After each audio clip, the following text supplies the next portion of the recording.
You know, when you're driving down the highway and you just press the gas pedal to the floor, there's this thrilling moment of pure acceleration. Oh yeah, you feel the G-force pushing you right back into the seat. Exactly. The engine roars, the RPMs climb, and for a split second, it feels like you could just keep accelerating forever. Like there's absolutely no physical limit to how fast you can go. Right, it's this illusion of infinite momentum. Hmm. Because, the human brain isn't really wired to grasp physical boundaries when everything around us is built to simulate endless growth. But then inevitably, you hit the red line, the engine starts screaming, the heat builds up, and, well, physics taps you on the shoulder to remind you that friction is actually real. Metal can only take so much heat, right? Right. Moving parts can only cycle so fast before the whole system just completely violently seizes up. It's the ultimate reality check. It's the tension between that desire for infinite growth and the absolute unforgiving constraints of physical reality. And that tension, that exact feeling of an engine hitting the red line, is what we are seeing across almost every aspect of the world right now. It really is everywhere you look. Yeah. So today, we're doing a massive morning roundup of today's video sources. We're looking at 17 different corners of the internet, from like the collapse of a $400 million Marvel movie to a psychological crisis in a Canadian church to the hidden mechanics of the Federal Reserve. And the crazy thing is, we're discovering that they are all actually symptoms of the exact same invisible disease. Exactly. We've curated the most vital insights from all these different channels to build a cohesive map of the territory you are walking through right now. And I really want to encourage you to refer back to these specific channels to explore these topics further, because, well, we are going to cover a lot of ground today. We definitely have a packed deep dive today. We do. Yeah. So, okay, let's unpack this. We have to start with the macro forces shaping the world you live in right now. Specifically, how explosive technology is violently colliding with the physical economy. To really understand that collision, we need to look at a source video from the channel, Absolutely Agentic. It's titled, "The Singularity is Coming." Right, the singularity. Yeah, and this goes back to an idea that has practically become a religion in Silicon Valley. Back in 1993, the science fiction writer and computer scientist Werner Vinge stood before a NASA symposium and, well, he made a prediction that sounded completely unhinged at the time. What did he say? He stated that within 30 years, technology would create entities with greater than human intelligence. And once that happened, he argued, human history, as we understand it, would essentially end. Wow. Because the rules of the game would be entirely rewritten by an intellect we couldn't even comprehend. And he called it the singularity. Right, like taking a concept from astrophysics. Exactly, like the center of a black hole where the known laws of physics completely break down and a new, unknowable reality takes over. Vinge thought this was going to happen somewhere between 2005 and 2030. Well, he wasn't even the first to suggest the mechanism for it, though. I mean, back in 1965, the British mathematician I.J. Good formalized the logic of what he called an intelligence explosion. Right, and the mechanism is conceptually very simple. Yeah, it is. If you can build an ultra-intelligent machine, that machine, by definition, is better at designing things than a human is. Right. Therefore, the machine's first task should be to design an even better, smarter machine. That second machine designs a third, and the cycle just accelerates exponentially. It's the machine doing the work faster, making a smarter machine which works even faster, and suddenly you have a godlike AI. Exactly. And fast forward to today, Vinge's 30-year window has technically closed. He died in March 2024. Right. The singularity hasn't arrived exactly as he imagined it, but right around the time of his death, the CEOs of OpenAI, Anthropic, and Google DeepMind were all publicly predicting that AI systems matching or exceeding human cognition could emerge within 2 to 5 years. Which is terrifyingly soon. And the philosopher David Chalmers actually broke this down into a very rigorous logical argument back in 2010. He laid out 3 premises. Wait, I remember that. Yeah, so first, equivalence, which basically says AI systems can, in principle, reach human-level intelligence. There's no biological magic to the brain. It's just a physical system processing information. Right, it's just hardware and software. Exactly. Second is extension. If a system reaches human level, it can be extended to superhuman intelligence simply by adding more memory or processing speed. And third, amplification. Superhuman intelligence would be capable of creating even greater intelligence, producing that explosive cycle I.J. Good described. But I have a hard time buying this smooth, unbroken upward curve. It sounds completely theoretical to me. How so? Well, it assumes that cognitive capacity scales perfectly without any friction. But the video introduces the philosopher David Thorstad, who brings up a massive counter-argument. Thorstad looks at this and points out a glaring flaw. You're assuming that doubling your intelligence doubles your design capacity. He argues that the empirical evidence shows the exact opposite. Ideas are actually getting significantly harder to find. Oh, that makes sense. So Thorstad's argument relies on the concept of diminishing returns in scientific discovery. Exactly. He points to the pharmaceutical industry. The number of FDA-approved drugs per $1 billion of research spending, well, it fell from over 40 in the 1950s down to less than 1 by the 2000s. Wait, less than 1? That's a massive drop. Yeah, it's huge. And it's not that researchers are getting dumber or that their tools are worse. I mean, we have supercomputers now. Right, so what's the bottleneck? But the early researchers picked all the low-hanging fruit. They discovered penicillin. The problems that are left, like curing complex neurological diseases, are exponentially harder to solve. You have to pour drastically more intelligence and resources into the system just to get a linear, incremental improvement. It's the car engine redlining. We think the intelligence explosion will accelerate forever, but eventually physical friction gets in the way. Precisely. And Thorstad also applies this directly to computing power. We talk about Moore's law, the idea that the number of transistors on a microchip doubles every 2 years. But transistors can only get so small before you hit the absolute basement of reality. Right, because we are already manufacturing transistors that are measured in nanometers. Yeah. For context, a silicon atom is about 0.2 nanometers wide. We are building structures that are only a few dozen atoms thick. When you get that small, you stop dealing with classical engineering and you start dealing with quantum mechanics. Specifically, quantum tunneling. Okay, break that down for me. What is quantum tunneling and why does it stop AI? So a transistor is essentially a microscopic switch. It stops the flow of electrons or lets them pass. That's the 0 or the 1 in binary code. Right, the absolute basics of computing. But when the barrier holding back those electrons gets too thin, like down to the atomic level, the electrons don't need to go over the barrier. Because of the probabilistic nature of quantum mechanics, they simply tunnel through it. Yeah, the switch leaks. It can't reliably hold a 0 or a 1 anymore, so you can't just keep making the chip smaller. You hit a fundamental limitation of physics. So the bottleneck isn't cognitive, it's physical. It's energy generation, it's material supply. It's the fact that you need immense amounts of water just to cool these server farms. Right. You can have the smartest algorithmic architecture in the world, but if it doesn't have the electricity to run or the physical silicon to compute on, it hits a massive wall. Thorstad actually cites a study by Neil Thompson which showed that across domains like chess, Go, and weather prediction, exponential growth in computing power has only produced linear improvements in performance. Really? Just linear? Yeah. You put exponentially more resources in, but you only get a tiny bit more performance out. An intelligence explosion would require super exponential growth in physical resources, which our planet simply cannot support. So this narrative of an inevitable godlike AI might just end at a comfortable plateau. We get really impressive tools, but nothing transcends reality. Right. But, even if the AI doesn't reach the level of a deity, the tools we are deploying right now are powerful enough to completely upend the economy. Which brings us to our next source from a channel called Bianca, titled, "They Could See the Outcome and Still Chose It." This pulls the conversation out of the realm of philosophy and slams it right into the concrete reality of the labor market. And this video centers around Jack Dorsey, the co-founder of Twitter, who now runs the payments company Block. Right, I saw this news. Yeah. In early 2026, Dorsey cut 4,000 jobs from his company, reducing the workforce from 10,000 down to 6,000.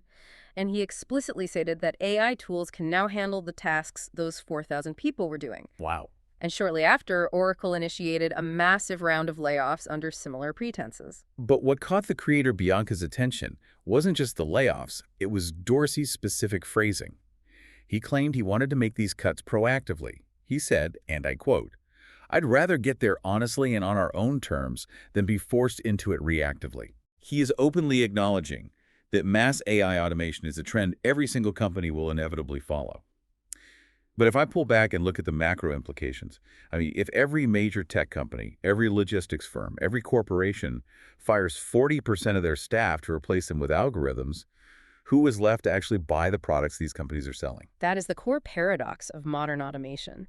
And the video references a paper from economists at the University of Pennsylvania and Boston University called The AI Layoff Trap. They frame this scenario mathematically as a classic prisoner's dilemma. Oh, right. Most people know the basic concept of the prisoner's dilemma. You know, two criminals interrogated separately. If they cooperate and stay silent, they both get light sentences. If one defects and betrays the other, he goes free, while the other gets maximum time. Exactly. But how does that apply to corporate CEOs and AI? So the economists apply the game theory to market demand. Imagine the entire economy as a closed system. If no company automates, the economy stays stable. Workers have salaries, they buy goods, and companies make a steady profit. Okay, that makes sense. But if one company decides to automate, they suddenly save massive amounts of money on payroll. They can lower their prices, undercut competitors, and take a huge share of the profits. And the workers they fired? Well, the damage of that one group of unemployed workers losing their purchasing power is spread out across the entire economy. So the automating company barely feels the negative effect, but they reap all the rewards. Ah, I see. The mathematical imperative, the fiduciary duty to their shareholders, well, it demands that they pull the trigger. They have to betray the collective stability of the workforce. But the trap springs when every CEO makes that perfectly rational individual choice. If everyone defects, the collective result is catastrophic. Because everyone gets fired. Exactly. Millions lose their jobs simultaneously, consumer demand evaporates, and the companies suddenly have warehouses full of cheap goods that nobody can afford to buy. The workers lose, the owners lose, the economic engine completely seizes up. The paper tests various common solutions that politicians throw around to fix this, and none of them actually work mathematically. Right, like what? Like upskilling workers. It takes years to retrain a massive populace, and it doesn't close the demand gap fast enough to prevent a recession. What about universal basic income? That's a popular one right now. The economists argue that UBI just adds a static constant to consumer demand. It doesn't alter the underlying mathematical incentive of the CEO's decision to fire the next worker. Oh, that makes sense. Taxing corporate profits, Yeah. you're just multiplying the same profit function by a fraction. The CEO will still try to maximize whatever fraction they get to keep by cutting costs. And the video highlights that even voluntary agreements between CEOs, like a pact not to use AI, would fail because the temptation for one CEO to break the pact, automate secretly, and gain a massive competitive advantage is just overwhelmingly high. So what is the actual mechanism to break the prisoner's dilemma then? The economists conclude that you have to fundamentally change the rules of the game with a direct tax on automation itself. A tax on the robots. Basically, yeah. You have to charge the company for the specific market demand it destroys when it replaces a human with a machine. You have to make the externalized cost of laying off that worker deeply visible and painful to the company's immediate bottom line. That neutralizes the financial incentive to automate in the first place. So Jack Dorsey fully understood the outcome. He knew that laying off those people contributes to a massive collapse in overall consumer demand. But he still chose it because the current system mathematically compelled him to. Right, it's the tragedy of the commons playing out in the tech sector. Which brings us to the government's role. If the corporate world is rationally deciding to automate away human purchasing power, what mechanisms are national governments using to manage the fallout? And this is addressed in a video by Tom Bilyeu titled, "The New Fed Chair Just Told Congress His Plan. He Left Out the Part That Steals Your Savings." That's quite a title. It is, and it focuses on the macroeconomic reality of the incoming Federal Reserve Chairman, Kevin Warsh, and the crushing weight of the United States national debt, which is currently sitting at $39 trillion. $39 trillion. It's a number so large it just loses meaning. To give that context, that is 122% of the U.S. gross domestic product. That's insane. The last time the debt-to-GDP ratio was anywhere near this high was right at the end of World War II, when the government had essentially commandeered the entire industrial output of the country to fight a global conflict. Right. Bilyeu argues forcefully that you cannot wave a magic wand and make $39 trillion disappear. It has to be addressed. And historically, there is a very specific mechanism governments use to pay off debt of this magnitude without explicitly defaulting or going to war. Yeah, and the mechanism is called financial repression. Which sounds incredibly dystopian. how does it actually work?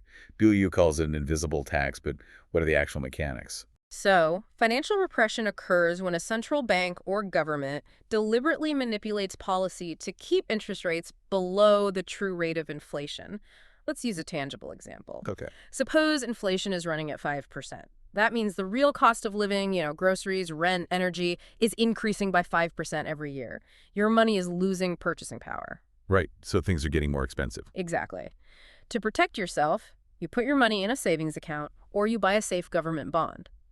But under financial repression, the government forces the yield on those bonds down to, say, 3%. So you are earning 3%, but prices are rising by 5%. Right. You are quietly losing 2% of your real wealth every single year.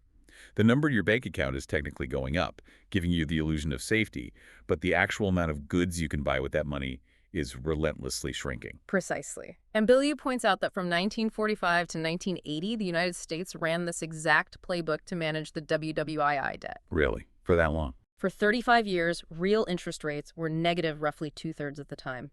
If you held cash or safe government bonds during that period, the government essentially taxed away half of your purchasing power over 3 decades without ever having to pass a highly unpopular tax law through Congress. And from the government's perspective, this is a brilliant maneuver. I mean, they are the biggest borrower in the world. As the value of the dollar shrinks due to inflation, the real crushing weight of that $39 trillion debt strains right along with it. Exactly. They pay back yesterday's massive debt with tomorrow's devalued dollars. It is a direct transfer of wealth from financially disciplined everyday savers to a fiscally overextended government. Bilyeu actually breaks down Kevin Warsh's strategy to implement this today. He outlines Warsh's public PR-friendly plan. So, step 1 is to aggressively cut interest rates, because the U.S. is currently spending $1.2 trillion annually just to service the interest payments on the existing debt. Step 2 is shrinking the Federal Reserve's balance sheet by rotating out of long-term bonds and exclusively into short-term Treasury bills. Step 3 involves striking a new Treasury-Fed accord, coordinating monetary policy openly with the Treasury Department. And step 4? And step 4 is hoping that the AI productivity boom we just discussed generates enough economic efficiency to absorb all the inflation these moves will inevitably cause. See, I don't understand step 2. Why does rotating into short-term T-bills help them? Bilyeu argues that makes the government incredibly fragile. It does. If they only hold short-term debt. It's like putting the entire U.S. government on a $39 trillion adjustable rate mortgage. Every 12 months, they have to refinance that massive pile of debt at whatever the market rate happens to be. If global interest rates spike, the interest payments would bankrupt the Treasury instantly. That is the crucial vulnerability, and it's where Bilyeu introduces the unspoken part of Warsh's plan. The government can only survive putting itself on an adjustable rate mortgage if it has absolute certainty that it can control the interest rate. To do that, you need a captive audience that is legally forced to buy your debt, regardless of how terrible the yield is. Forced buyers. How do you force someone to buy a terrible investment? Through regulatory compliance. Bilyeu points to 2 specific structural changes that the general public completely missed. First, the recent SLR reform, the supplementary leverage ratio. What is that? This is a complex banking regulation, but the core mechanism is this. Regulations dictate how much capital a bank must hold in reserve against the assets it owns based on how risky those assets are. If a bank makes a risky corporate loan, it has to hold a lot of capital. And holding capital means they can't lend it out or invest it, which hurts their profits. Exactly. But under the SLR reforms, U.S. Treasury bonds are essentially classified as risk-free. By relaxing these leverage ratios for the 8 largest banks in America, regulators freed up tens of billions of dollars. Oh, I see where this is going. Because of the way the risk weighting works, the absolute easiest, most legally compliant place for these massive banks to park this newly freed capital is by buying U.S. Treasuries. The regulation essentially herds the banking sector into buying government debt. It creates an artificial demand. And Bilyeu brings up a second forced buyer, too, the crypto market. He mentions the 2025 Genius Act signed by President Trump. Right, and this act mandates that every legally compliant stablecoin operating in the crypto market must be backed dollar for dollar by cash or short-term U.S. Treasuries. Wow. The stablecoin market, which facilitates the global trading of digital assets, is projected to reach into the trillions.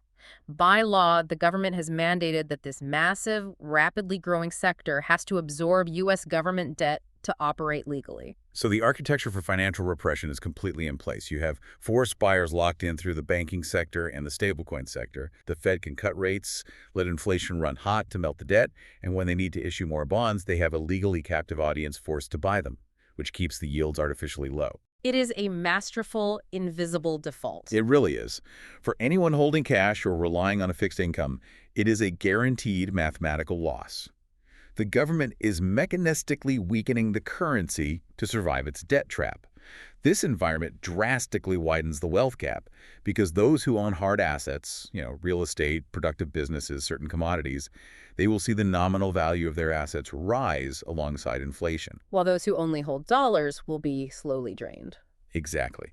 So when the macro environment, driven by AI displacing labor and the government quietly taxing away your savings, feels this bleak and out of control, human beings inevitably seek refuge. We turn to escapism. We turn to entertainment, to culture, to find some semblance of joy, agency, or control. But turns out, even the ways we escape are fundamentally fracturing under the exact same economic pressures. Let's look at a source video from the channel Mug Thief titled, "The Entire Games Industry is Collapsing Right Now and I Feel Fine." Yeah, if you follow the video game industry, the narrative right now is pure doom and gloom. We are witnessing massive studio closures from giants like PlayStation and Xbox, huge layoffs across the sector, and AAA games with staggering budgets of $200 or $300 million completely bombing at launch. That's crazy. Executives are panicking, game prices are rising to $70 or $80, and to the casual observer, the core industry looks like it's in a death spiral. But Mug Thief makes a wild pivot here. He points to a recent analysis by Matthew Ball about the sheer scale of the global attention economy. Ball points out a statistic that is genuinely hard to comprehend. What is it? The platform Roblox, which many adults dismiss as just a clunky virtual playground for children, has the exact same quarterly engagement numbers as Steam, PlayStation, and Fortnite combined. Wait, combined? That's unbelievable. I know. It requires a complete reevaluation of the market. The traditional pillars of core gaming, like a teenager sitting in front of a PlayStation playing a highly polished narrative game, well, they represent a fraction of the actual attention economy. Mug Thief argues that the gaming industry fundamentally misunderstood its competition. Video games are no longer just competing with other video games for a consumer's $60. They are competing for time against an infinite array of zero-friction entertainment. TikTok algorithms, online gambling, YouTube shorts, even interactive AI chatbots. And you mentioned gacha games in Asia as well. I don't think everyone understands how predatory that financial model actually is compared to traditional gaming. Can you explain it? So gacha is a term derived from Japanese capsule toy vending machines where you put in a coin and get a random toy. In mobile gaming, it translates to a monetization mechanic where players spend real-world money for in-game currency, which they use to pull or roll for a random chance at acquiring a powerful digital character or item. They're basically a digital slot machine, right? Functionally, yes. The drop rates for the most desirable items are often fractions of a percent. It utilizes deep psychological hooks, variable ratio reinforcement, the exact same conditioning used in casinos, to generate massive revenue from a small percentage of players known as whales who might spend thousands of dollars a month. Wow. When a massive corporate studio looks at the profit margins of a mobile gacha game or the user-generated microtransactions of Roblox, spending $300 million over 7 years to make a single standalone PlayStation game suddenly looks like a terrible financial risk. And this is why Mug Thief argues that the collapse of the AAA gaming industry isn't actually a tragedy. It's a deeply positive, necessary correction. Really? How so? Well, these massive, bloated corporate studios spend a decade making games no one asked for, heavily burdened by layers of management and marketing bureaucracy. The collapse is stripping away that corporate fat. It's clearing the forest canopy so new growth can happen on the ground floor. Oh, I see. He points to events like the Steam Next Fest, where passionate, small indie developers are creating incredibly innovative, highly specific games for targeted niche audiences. Exactly. A team of 3 people can build a game with a distinct artistic vision, market it directly to the community, and be highly profitable because they aren't carrying the overhead of a multinational corporation. Audiences are actively rejecting the homogenized, heavily monetized live service slop that corporate executives mandate. Gamers are running away from products engineered purely for extraction and running toward genuine art. And this exact phenomenon is perfectly mirrored in Hollywood. Yeah. We have a source from Computing Forever titled Brand New Day versus Doomsday. The creator analyzes two upcoming Marvel Cinematic Universe films to demonstrate this exact split. Spider-Man, Brand New Day, and the massive crossover event, Avengers, Doomsday. Doomsday is arguably Marvel's desperate attempt to reverse years of declining box office returns and creative stagnation. It relies heavily on stunt casting, like bringing back Robert Downey Jr. as a villain, and rests entirely on the gimmick of the multiverse to weaponize audience nostalgia. But the financial mathematics behind it are terrifying. The reported production budget is $400 million, and marketing is estimated at another $300 million. Which means, if theaters take their roughly 50% cut of ticket sales, Doomsday needs to make $1.5 billion at the global box office just to break even. That is an unbelievable, almost reckless level of risk. It really is. The foundation of the movie isn't a compelling story. It's a massive corporate spreadsheet calculating how many legacy character cameos they need to jam into 2 hours to trick audiences into buying a ticket. Contrast that strategy with the upcoming Spider-Man, Brand New Day. It is pitched as a self-contained, character-driven story about Peter Parker dealing with the emotional fallout of his choices. It operates on a significantly smaller budget, relies on street-level emotional stakes rather than computer-generated cosmic battles, and isn't burdened by requiring the audience to have watched 20 other connected movies to understand the plot. But doesn't nostalgia always win in the end? I mean, people love seeing the characters they recognize. I find it hard to believe a smaller movie out-earns the giant spectacle. Well, the creator predicts Brand New Day will be far more profitable relative to its cost, precisely because it starts from a place of character and story rather than corporate desperation. When audiences sense that a film is merely a vehicle for franchise maintenance, the emotional investment just disappears. Which perfectly ties into a clip from Film Threat titled, Charlie Sheen, Hollywood Needs a Kick in the A. Sheen is essentially diagnosing the death of pure escapism. Yeah, in the clip, Sheen reflects on how movies used to function as a 2-hour reprieve from the anxieties of reality, but he argues that modern mainstream cinema has largely abandoned that goal. How so? Instead, audiences frequently feel they are being subjected to ideological coercion. He discusses what critics call the message, the phenomenon where a film sacrifices natural narrative progression or character consistency in order to preach a contemporary political or social agenda. So whether it's gamers rejecting live service microtransaction traps, or moviegoers rejecting $400 million nostalgia bait, or audiences rejecting preachy Hollywood messaging, the underlying current is the exact same. People are craving authenticity. Yes, absolutely. They're exhausted by the top-down corporate monoculture that treats them purely as data points to be monetized or ideological subjects to be lectured. However, the tragedy of this cultural shift brings us back to the brutal economic realities we discussed earlier. Independent, authentic art requires time and resources. And our next source, a video from Rick Beto titled Why Only Rich Kids Make It in Music Today, highlights how the macroeconomic environment is actively suffocating the very artists who could provide that authenticity.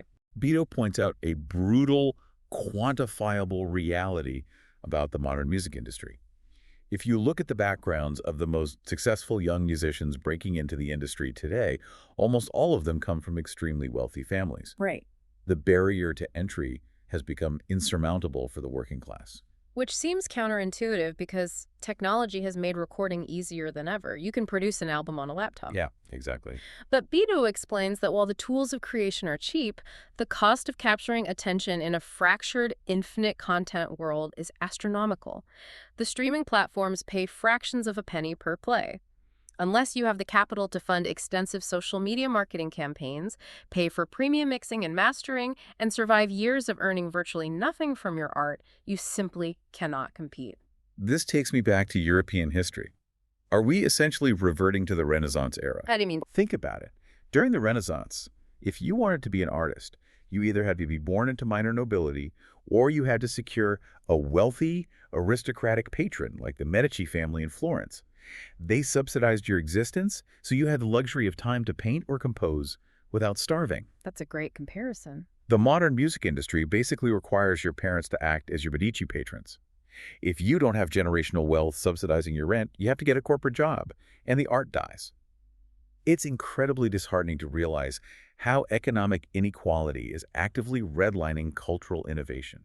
And when the macroeconomy feels rigged to drain your savings and mass entertainment feels like a hollow corporate exercise restricted to the wealthy, the individual is left feeling incredibly isolated. Where do we find connection when these massive structural systems fail us?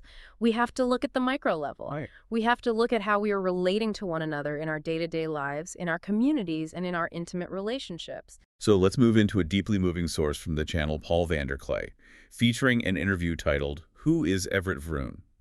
Everett Vroon is a psychologist and a trauma therapist based in Alberta, Canada. And his personal story provides a profound window into the crisis of modern male loneliness and the desperate search for genuine community. Everett's background provides crucial context here. He grew up deeply rooted in the Christian Reformed Church and the legacy of Dutch immigrants in Canada. He discusses how his family and the broader community immigrated shortly after World War II. Right, the trauma they carried. Yeah, they carried immense, unspoken trauma. They had survived Nazi occupation, the hunger winter, and the devastation of their homeland.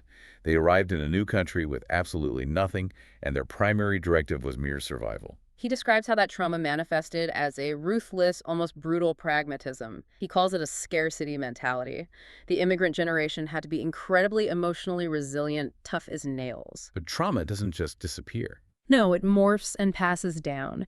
Everett grew up absorbing the stoic environment. He eventually became a therapist, specifically choosing to work with first responders, paramedics, police officers, prison guards, people who are exposed to horrific human suffering daily. And through his work, Everett developed a condition known as secondary traumatic stress. Which is very different from normal burnout. I've heard of burnout, but what exactly is the mechanism behind secondary traumatic stress? Is it just being tired of hearing sad stories? It's much deeper than standard occupational burnout. Empathy requires a certain level of neurological mirroring. When a therapist sits with a patient recounting horrific events, the therapist's nervous system is actually processing a portion of that fear and distress. Oh. Over years, without adequate psychological boundaries and processing, the therapist's brain begins to physically overload. Everett absorbed so much of his client's severe trauma that his own limbic system began to shut down as a defense mechanism. He experienced severe dissociation. That's awful. He reached a point where he couldn't even recognize familiar people. His professional life cratered, he was forced to close his practice, and he found himself utterly defeated and isolated. This is where his path to healing becomes so relevant to our cultural moment. Everett talks about discovering highly unique internet communities, specifically a network surrounding Paul Vanderklay's channel, which the community affectionately calls the Little Corner, or TLC. Right. It's a loose, decentralized flotilla of small YouTube channels and Discord servers where mostly men gather for hours-long voice calls to discuss deep philosophy, theology, and, surprisingly, their own profound personal struggles. And the host of the channel, Paul Vanderklay, who is a pastor, points out a massive sociological paradox during the interview. He notes that he consistently sees individuals open up and display far more deep, agonizing vulnerability on a random internet stream with complete strangers than they ever would sitting in a pew in a real-life church surrounded by people they've known for 2 decades. That seems entirely backward. Yeah. I mean, we're told the internet is toxic and superficial, and the physical community is where real bonds happen. Why would a man confess his deepest failures to someone named Grim Grizz on Discord rather than his own pastor? Well, it makes perfect sense if you analyze the sociology of institutions. In a physical, real-world community like a church or a small town, there are rigid, deeply entrenched status hierarchies. In many traditional communities, particularly for men, you maintain or gain status by projecting an image of stability, competence, and moral fortitude. Right. Admitting a fundamental flaw, admitting that your marriage is failing or your mind is breaking, actively and dangerously lowers your social standing within the tribe. I see. So if you tell your pastor you are struggling with a severe psychological crisis, you risk the gossip mill of the entire congregation. You risk people judging your wife or pitying your children. The physical proximity makes the vulnerability too dangerous. But these pseudonymous, highly niche internet spaces offer a bizarrely effective psychological safety net. You can confess your absolute worst fears to the avatar on the screen, knowing that they can't fire you from your job, they can't ostracize your family at the grocery store, and crucially, they're likely there because they are dealing with the exact same paralyzing loneliness. The internet, despite its vast potential for toxicity, has inadvertently architected a sanctuary for men who are terrified of the punitive cost of vulnerability in physical institutions. It highlights a severe deficit in our modern social fabric. People are starving for intimate, non-judgmental connections, and they're seeking them in digital enclaves because the physical world demands an exhausting, performative perfection they can no longer maintain. And this sheer exhaustion, this breakdown of roles and expectations, it bleeds directly into our most intimate physical relationships, our marriages. We have a highly provocative source from the Channel Base Camp of Simone and Malcolm Collins titled Courtesans and Concubines, We Need Them Back. That title sounds deliberately inflammatory. I know, so let's break down the actual argument they are making. So, the Collinses are exploring the historical reality of male and female labor within a marriage. They argue that the popular modern conception of a traditional marriage, where the man performs all the arduous labor to provide, while the woman stays home as a primarily ornamental or leisurely figure, is completely historically inaccurate. Right. Historically, marriage was a desperate, economic, and survival partnership. They refer to this as a sword and shield dynamic. Let's use a tangible example. If you lived in the 1800s and the husband was a blacksmith or a cobbler, the wife wasn't just sitting in the parlor reading poetry.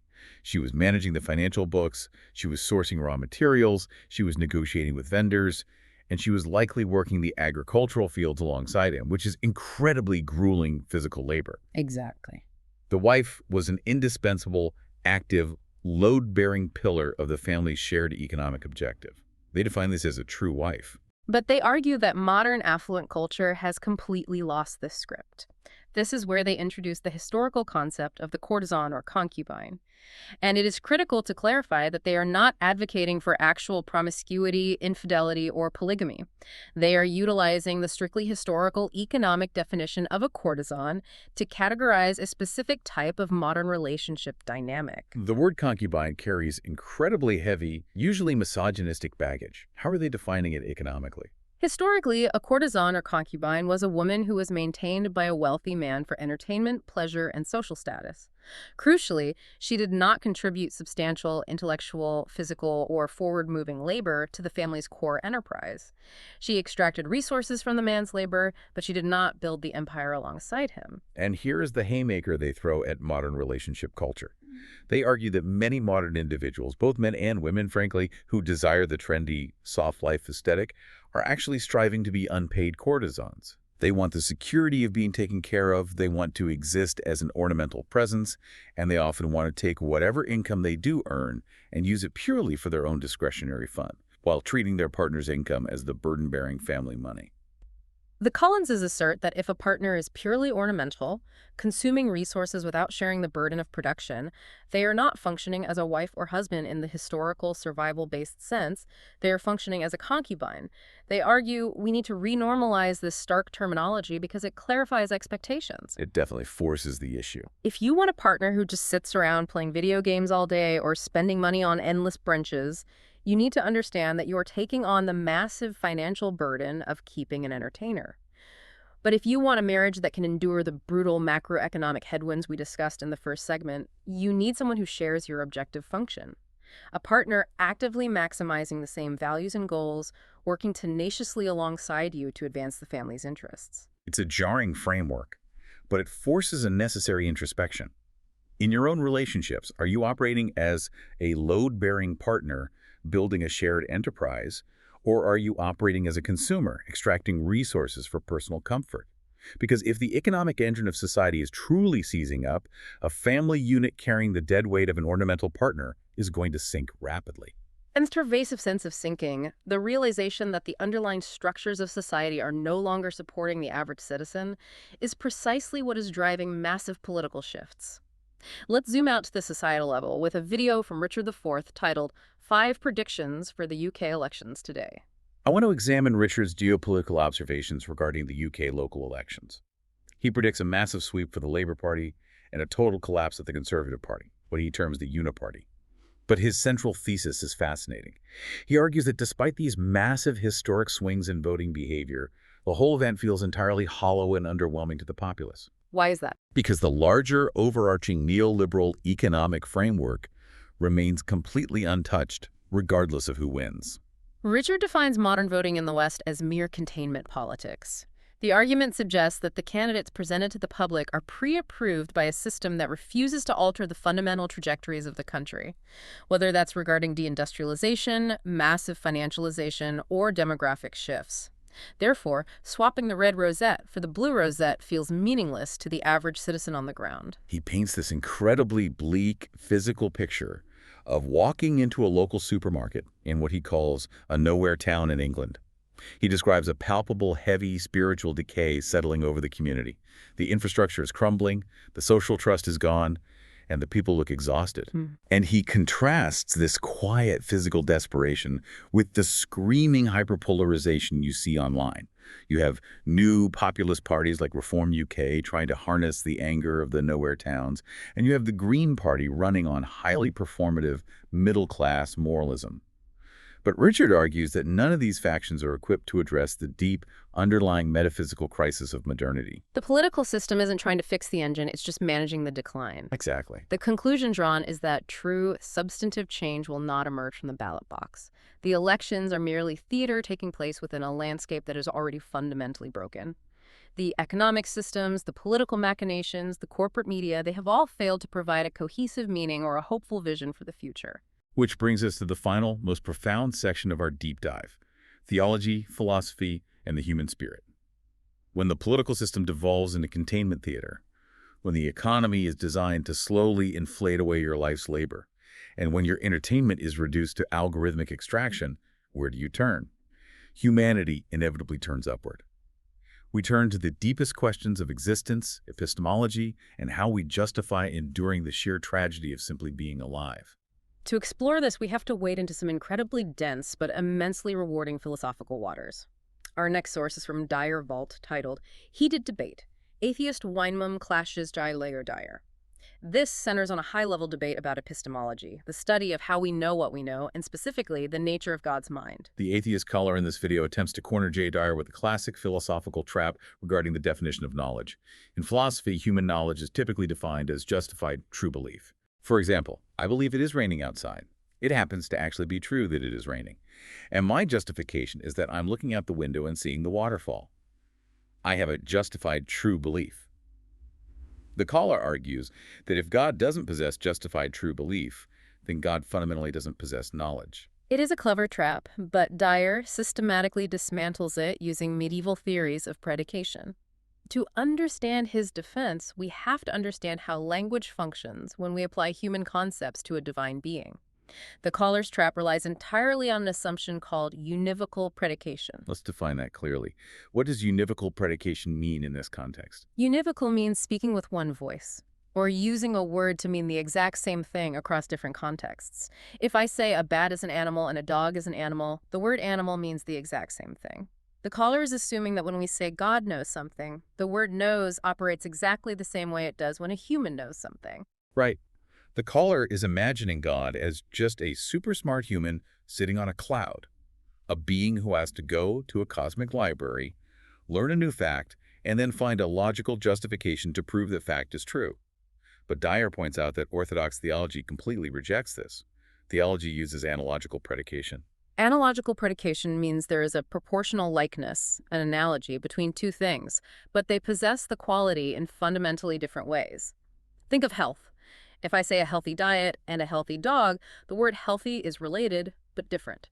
The diet causes the health, the dog possesses the health. Dyer explains that the human mind and the divine mind share a likeness, but they operate in entirely different modes of being. An omniscient being, by definition, exists outside of time and does not learn new facts sequentially. Exactly. God doesn't have an aha moment where he suddenly realizes something new. Therefore, Dyer argues, God does not have justified true beliefs because God is the ultimate justification.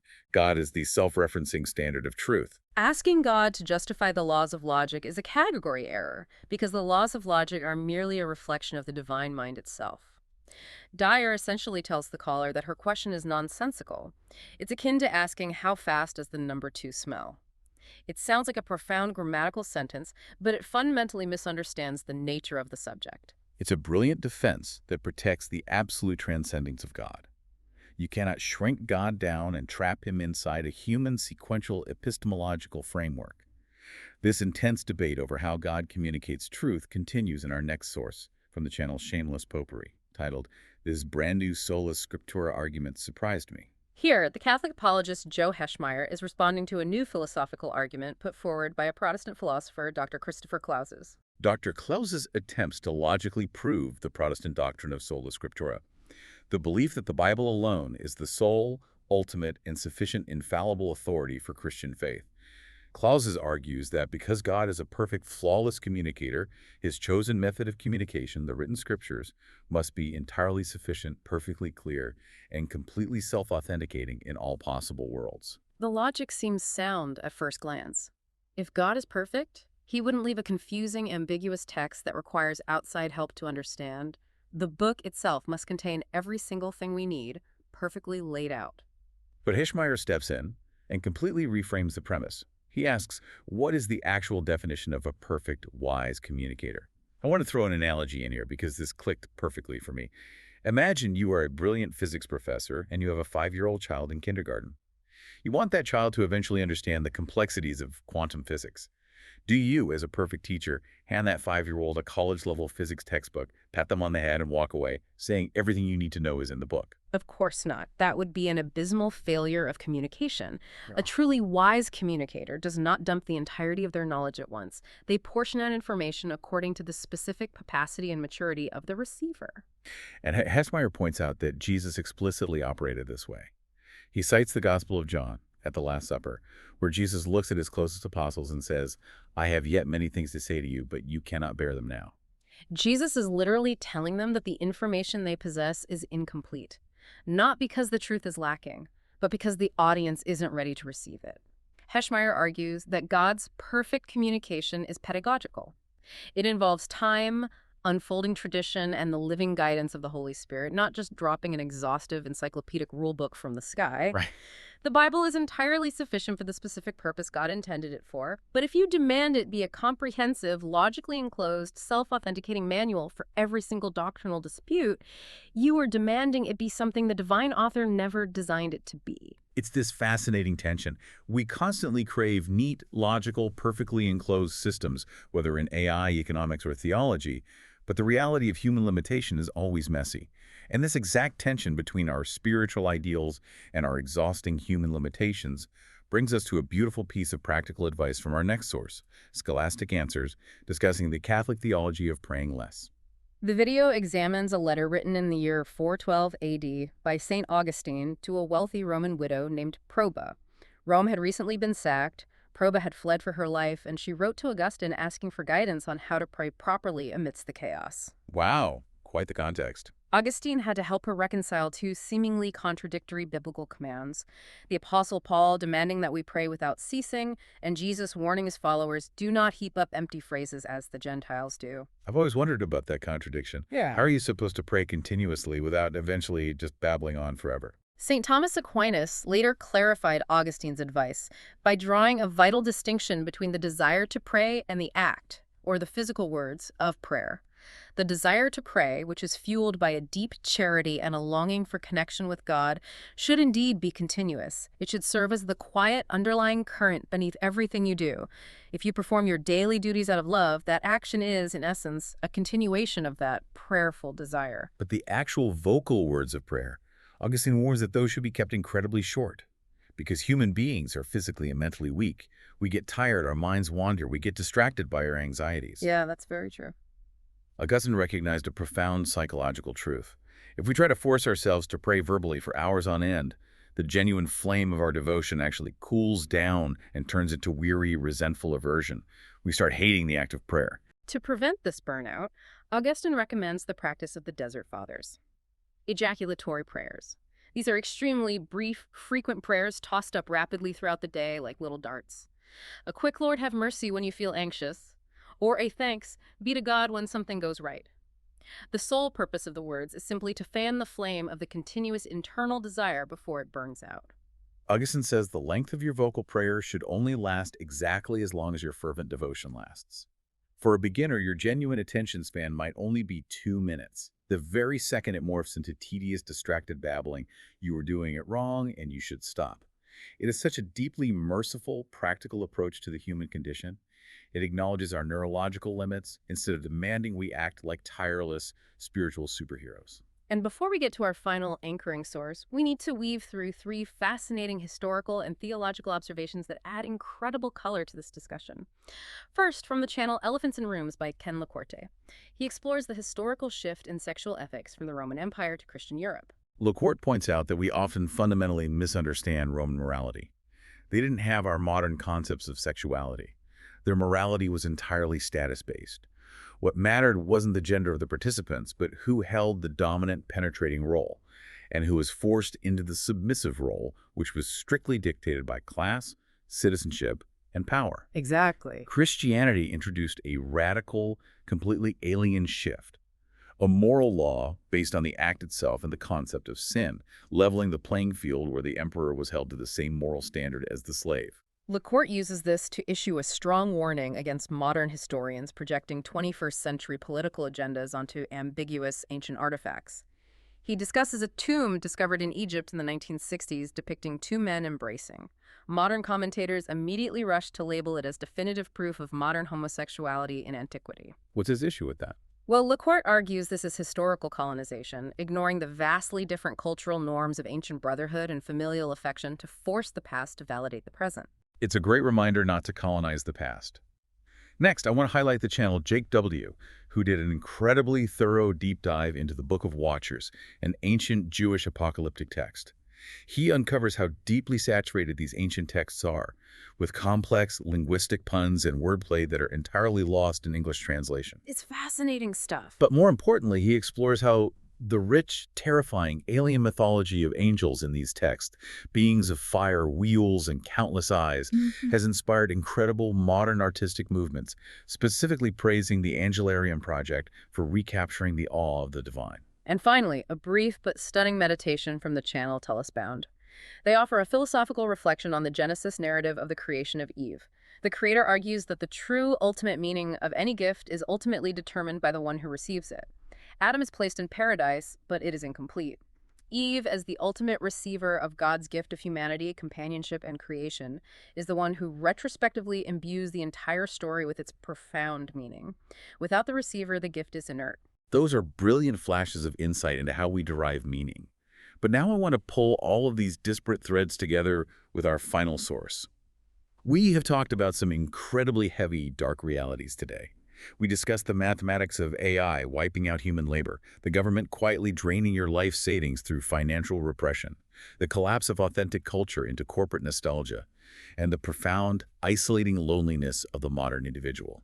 It can definitely feel like an absolute inescapable catastrophe. It really can. But our final source, a clip from Jordan B. Peterson clips titled, "How to Stand Up and Face Your Challenges," provides the ultimate psychological antidote to everything we've discussed. Peterson is discussing the absolute, non-negotiable psychological necessity of building strength of character in order to face the inherent tragedy of human existence.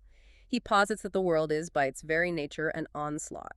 You are constantly besieged by the tyranny of rigid cultural systems, the brutal, random catastrophe of nature, and your own internal ignorance and capacity for malevolence. Well, that's heavy. When faced with this reality, the easiest and most common response is to cringe away, adopt the identity of a helpless victim, and allow yourself to rot into deep, resentful cynicism. Which is exactly what you would expect someone to do when their job is automated and their savings are inflated away.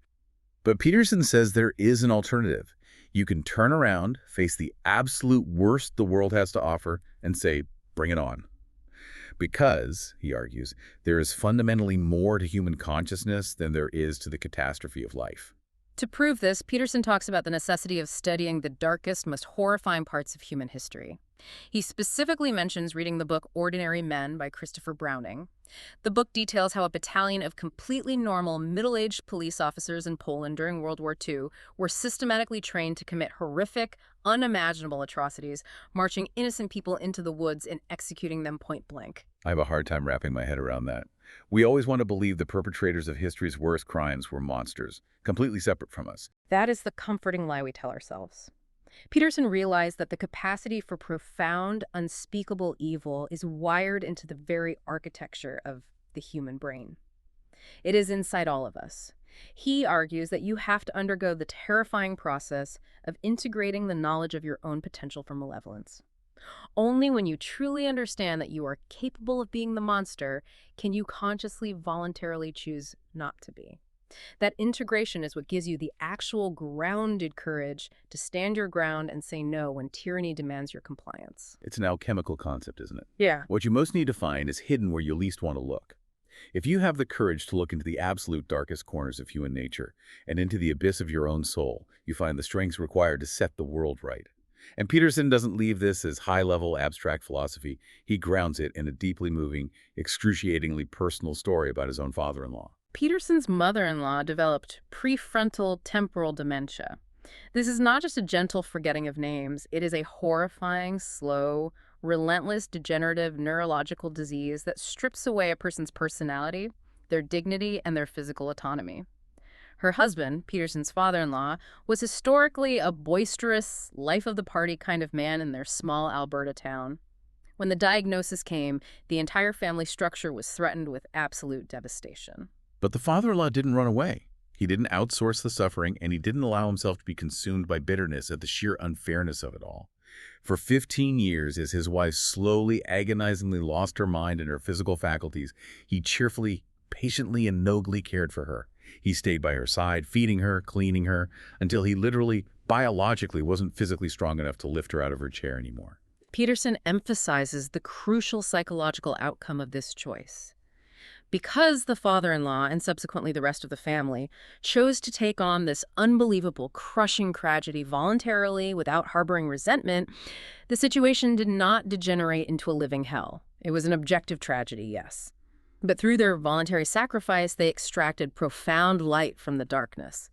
The family actually grew significantly closer. The children and grandchildren developed an immense, unshakable respect for their father. The father-in-law stood up straight, looked the biological horror of dementia right in the eye, and bore the weight of it. And by doing so, he proved definitively that the human spirit, armed with love and voluntary courage, is fundamentally stronger than the catastrophe of nature. It's the ultimate proof that human beings are worth something, that we are this bizarre, inexplicable miracle of consciousness, capable of confronting the ultimate negative potential of the universe and transmuting it into something good, even in the very face of death. If we pull back the lens and connect this profound realization to the entire breadth of what we've discussed over the last hour, this is the answer to the anxiety of our age. We started by looking at a rapidly approaching future where artificial intelligence might completely replace human utility in the economic workforce. We analyzed a macroeconomic system where the government intentionally, mechanistically inflates away the material wealth you have spent your entire life diligently building. We observed a mass culture that feels increasingly hollow, corporate, and isolating. The terrifying truth is this. If your core value as a human being is tied entirely to your economic output, to how many spreadsheets you can process or how much code you can write, the AI singularity is going to absolutely crush your sense of self. If your internal security is anchored exclusively to the number of dollars in your bank account, the Federal Reserve's debt management strategy is going to erase your peace of mind. If your search for meaning is satisfied solely by consuming corporate entertainment and political theater, you are going to be left utterly hollow. But as the theology, the philosophy, and the psychology sections demonstrated today, true human value is not, and never has been, derived from economic utility or digital attention. It is forged in the brutal, demanding crucible of tragedy. It is forged in how we voluntarily choose to take on the suffering of life. It is found in the man who cares for a spouse with dementia for 15 years without complaint. It is found in the communities that reject the safety of superficial hierarchies to embrace true vulnerability.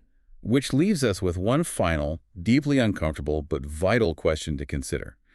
We've established that the internet is increasingly becoming the only place people feel safe enough to display genuine emotional vulnerability. And we know that AI is rapidly advancing to the point where it can perfectly simulate empathy and conversation. If the physical, economic, and social systems around us continue to collapse, will the next generation even bother taking the terrifying risk of seeking out messy, difficult human relationships? Or will we willingly, comfortably surrender our deepest emotional lives to the very algorithms that just finished taking our jobs? When the engine finally hits the absolute red line, when the friction of reality causes the grand economic and technological systems to seize up, the illusion of infinite, effortless momentum will instantly vanish. But the individual sitting in the driver's seat remains. The ultimate question isn't whether the car will stop moving. The question is, who will you be when it does? That is the thought I want to leave you to wrestle with today. Thank you so much for joining us on this massive, complex journey across the internet. Please take the time to check out the 17 incredible channels we cited today and do your own deep diving into the subjects that challenged you the most. Until next time, stay curious, guard your mind, and face the catastrophe.